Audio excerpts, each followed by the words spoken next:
జగన్మోహన్ రెడ్డి గారు గతంలో ఒక ప్రముఖ న్యూస్ ఛానల్‌కి, సాటిలైట్ ఛానల్‌కి ఇంటర్వ్యూ ఇస్తూ అందులో ఒక మాట అన్నారు. ఏంటి అంటే, "మా నాన్నగారి ఫోటో పక్కన నా ఫోటో గూడా ఉండాలి" అని చెప్పేసి నేను కోరుకున్నా. అంటే ఆంధ్ర రాష్ట్రంలో ప్రతి ఇంట్లో గూడాని. అయితే అది ఆ రోజు తర్వాత మళ్ళీ మనం ఆయన నోటి నుండి వినలా. కానీ ఇప్పుడు రంపచోడవరం వైసీపీ కార్యకర్తలతో పెట్టిన మీటింగ్ ఏదైతే ఉందో, ఇందులో ఆయన తన అభిప్రాయాన్ని మళ్ళీ చెప్పారు. అందరి ఇళ్లలో, రాష్ట్ర వ్యాప్తంగా అందరి ఇళ్లలో నా ఫోటో ఉండాలి, నా చివరి కోరిక అదే అని చెప్తూ ఆ దిశగా ఏం చెయ్యాలి అని చెప్పేదానికి ప్రణాళిక సిద్ధం చేసి వాళ్ళని గైడ్ చేసినట్లు తెలుస్తుంది. ఏంటి ఆ ప్రణాళిక? పదే పదే ఆయన కోరిక ఎందుకు ఈ విధంగా ఉంది? దీని మీద డిస్కస్ చేద్దాం. మనతో పాటు సీనియర్ జర్నలిస్ట్ శేషరావు గారు ఉన్నారు. ఆయనతో మాట్లాడదాం. నమస్కారం సార్. నమస్తే. అంటే జగన్మోహన్ రెడ్డి గారు 2 సార్లు ఒకే మాటను చెప్పారు అంటే ఆయన బలంగా ఆయన ఎండ్ గోల్ ఏంటి అనేది ఫిక్స్ అయిపోయారు బ్రెయిన్లో. ఆ దిశగానే అడుగులు పడుతున్నాయని అనుకోవచ్చు. కానీ ఇలాంటి ఆలోచన ఎందుకు వచ్చింది ఆయనకి? ఆలోచన రావట్లో తప్పులేదు. అంటే ప్రతి ఇంట్లో తన ఫోటో ఉండాలి అనేటువంటి కోరిక ఉండడంలో తప్పులేదు. కాకపోతే ఆ ఫోటోని బలవంతంగా పెట్టిస్తేనే తప్పు. ఇష్టం ఉన్నా లేకపోయినా నా ఫోటో పెట్టుకోండి అని చెప్తే తప్పు. ఎవరికి వాళ్ళే ఇష్టపడి ఫోటో పెట్టుకొని ఆరాధిస్తే తప్పేం లేదు. ఆ విధంగా కోరుకోవడంలో కూడా తప్పేం లేదు. ఇది ఎవరికి సాధ్యం? ఈ ఫోటో అనేది ఒక దేవుళ్ళకే సాధ్యం. దేవతలకి, దేవుళ్ళకి సాధ్యం. దేవుళ్ళ ఫోటోలు మనం పెట్టుకుంటాం సహజంగా. ఎవరు పెట్టుకోమనరు మనల్ని. మన ఇష్టపూర్వకంగా మనం పెట్టుకుంటాం, మనం ఆరాధిస్తాం, మనం పూజిస్తాం. ఆ స్థాయికి ఎదగాలి అని చెప్పి జగన్మోహన్ రెడ్డి గారు అనుకుంటున్నారు. సాధ్యమా? దేవుళ్ళ పక్కన ఒక మనిషి ఫోటో పెట్టి పూజలు చేసుకోవాలి, దండ వేసుకోవాలి అనేది సాధ్యమా? అయ్యే పని అని అసలు అది. కానీ అయితే కోరుకుంటున్నాడు ఆ విధంగా. ఎందుకు కోరుకుంటున్నారు? ఆయన ఒక దేవుని బిడ్డగా భావిస్తున్నాడు. దైవానికి ఒక ప్రతిరూపంగా ఆయన భావిస్తున్నాడు. సో ఆ మధ్య ఒక అధికారి ఏదో చెప్తే ఆంధ్రజ్యోతిలో రాసినట్టున్నారు.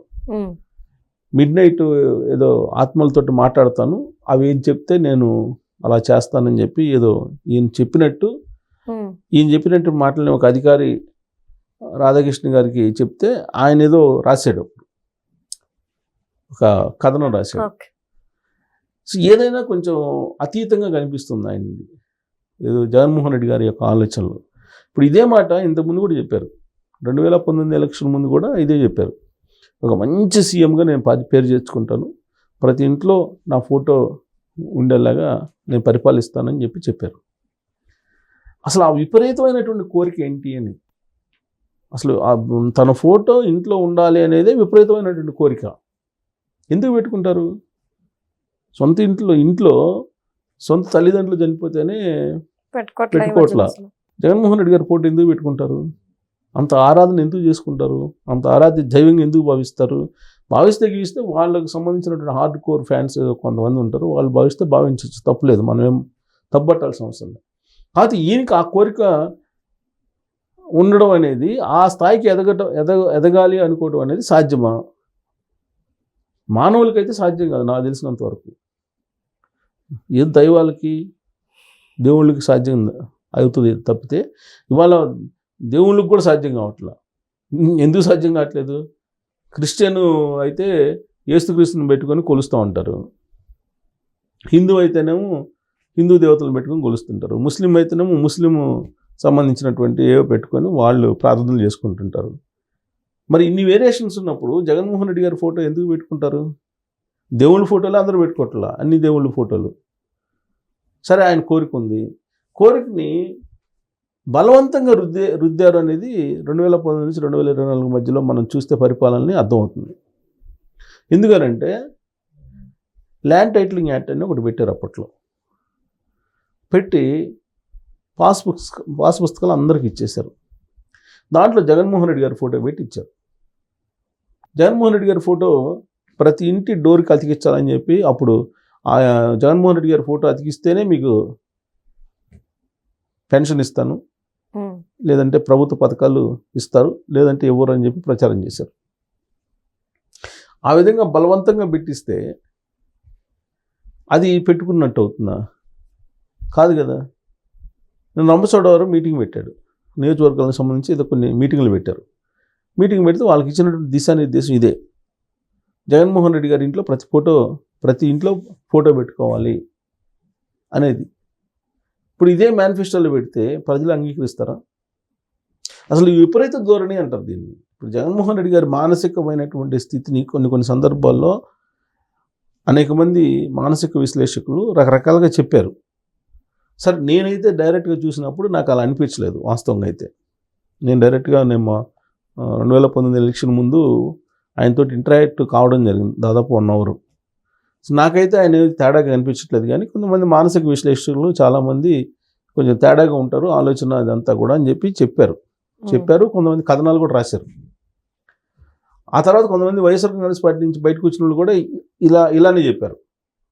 ఆయన ఎవరైనా ఆయనకంటే బాగున్న వాళ్ళని యాక్సెప్ట్ చేయరు, తర్వాత ఇస్త్రీ సొక్కాలు వేసుకుంటే యాక్సెప్ట్ చేయరు, స్పెట్స్ పెట్టుకుంటే యాక్సెప్ట్ చేయరు, తర్వాత తనకంటే ఎక్కువగా పాపులారిటీ ఉన్నటువంటి లీడర్లు పక్కన ఉంటే యాక్సెప్ట్ చేయరు. ఇట్లాంటివన్నీ ఆయన గురించి చెప్పారు. ఎవరో కాదు, రాజశేఖర్ హీరో ఉన్నారు కదా, ఆయనే చెప్పారు ఒక సందర్భంలో. సో కాబట్టి విపరీతమైనటువంటి ఆలోచన ధోరణి ఉన్నటువంటి నాయకుడిగా బాలసుబ్రహ్మణ్యం గారు, రిటైర్డ్ చీఫ్ సెక్రటరీ, ఆయన కూడా చెప్పారు. సరే, ఎవరు బాగున్న వాళ్ళు ఆయనతో ఉన్నటువంటి ఎక్స్పీరియన్స్ల కారణంగా వాళ్ళు చెప్పారు. కానీ అన్ని ఇళ్లలో నా ఫోటో ఉండాలి అనేటువంటి ఒక దిశానిర్దేశం క్యాడర్కి ఇస్తున్నారని అంటే అది విపరీత ధోరణి. అంటే రాబోయే రోజుల్లో మళ్ళీ ల్యాండ్ టైటిలింగ్ యాక్ట్ పెడతారా? మళ్ళీ మీరు పాస్ పుస్తకాల మీద మీ ఫోటోలు వేయించుకుంటారా? ప్రతి ఇంటి తలుపు మీద మీ ఫోటో వేయించుకుంటారా? లేదు అంటే ఎలక్షన్ టైంకి బలవంతంగా పెట్టిస్తాను. మరి అదే కదా, అప్పుడు ఏం చెప్పదలుచుకున్నారు? పోనీ పాస్ పుస్తకాల మీద నా ఫోటోలు ఉండాల్సిందే అని మ్యాండేటరీ ఏమైనా ఇస్తారా రాబోయే రోజుల్లో ఒకవేళ మీకు అధికారం ఇస్తే? ఏం చెప్పదలుచుకున్నారు? అసలు మామూలుగా ఇప్పుడు సర్వే రాళ్ళ మీద కూడా ఆయన ఫోటోలు వేయించుకున్నారు కదా, సమాధుల మీద కూడా ఆయన ఫోటోలు వేయించారు కదా అప్పట్లో, సమాధుల మీద కూడా వేసారు అప్పట్లో. లాస్ట్కి ఎక్కడ దాకా ఎందుకు ఆడదాం ఆంధ్ర కార్యక్రమంలో క్రికెట్ కిట్స్ కొనిస్తే క్రికెట్లో దాంట్లో గార్డు, క్రికెట్ ఆడేటప్పుడు బ్యాట్స్మెన్ వేసుకుంటారు అండర్వేర్లో గార్డు, ఆ గార్డుకి కూడా జగన్మోహన్ రెడ్డి గారి బొమ్మ వేసుకున్నారు. అంటే ఇది విపరీతమైన కోరిక అనాలా, లేకపోతే పిచ్చ అనాలా? తన బొమ్మ వేసి పెట్టుకోవాలి, ఎక్కడ చూసినా తన బొమ్మే కనపడాలి అనే పిచ్చా, లేకపోతే ఏంటి విపరీత ధోరణి? అసలు పరిపాలన అంటే ఏమనుకుంటున్నారు? ప్రజలంటే ఏమనుకుంటున్నారు? సమాజం అంటే ఏమనుకుంటున్నారు? సుపరిపాలన అంటే ఏంటనుకుంటున్నారు? ఫోటోలు వేయించుకోవటమా? వేయించుకోండి మీ ఫోటోలు. ఇప్పుడు వేయించుకుంటూ వద్దన్నారా మీకు సొంత ఖర్చులు పెట్టుకొని? అధికారంలోకి వచ్చిన తర్వాత అధికారం ఇస్తే జనం డబ్బుతోటి మీ ఫోటోలు ప్రతి ఇంట్లో పెడతారా? ఎట్ట పెడతారు అన్ని ఇళ్లలో? అసలు సాధ్యమైనది? ఎలక్షన్ జరుగుతుంది అనుకోండి, సపోజ్ ఎవరు అధికారంలోకి వచ్చినా కానీ ప్రతిపక్షానికి కనీసం 40% ఓట్ బ్యాంక్ ఉంటుందిగా. మరి ఆ 40% ఇళ్లలో కూడా మీరు ఎట్ట పెడతారు? మీ పార్టీ వాళ్ళ ఇళ్లలో పెట్టుకోవాలి అని చెప్పి పెట్టుకుంటే కొంతమంది పెట్టుకుంటారేమో, హార్డ్ కోరు అది కూడా.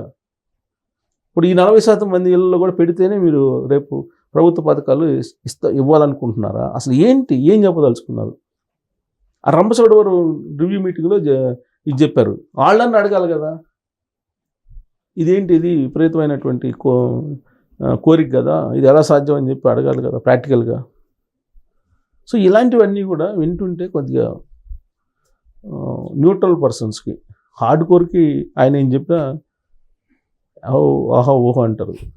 సీఎం అని అరుస్తున్నారు. నిన్న ఏ సందర్భంలో సాయికృష్ణ వాళ్ళ ఇంటికి వెళ్ళి కుటుంబీకులను పలకరిస్తూ పరామర్శకి వెళ్తే సీఎం అని అక్కడ నినాదాలు చేస్తున్నారు. పోయిన పని ఏంటి? సీఎం అని నినాదాలు ఏంటి? అసలు పొంతనుంట్లా చేసే పనికి. సో కాబట్టి అది ఒకసారి వాళ్ళు ఆలోచించుకోవాలి.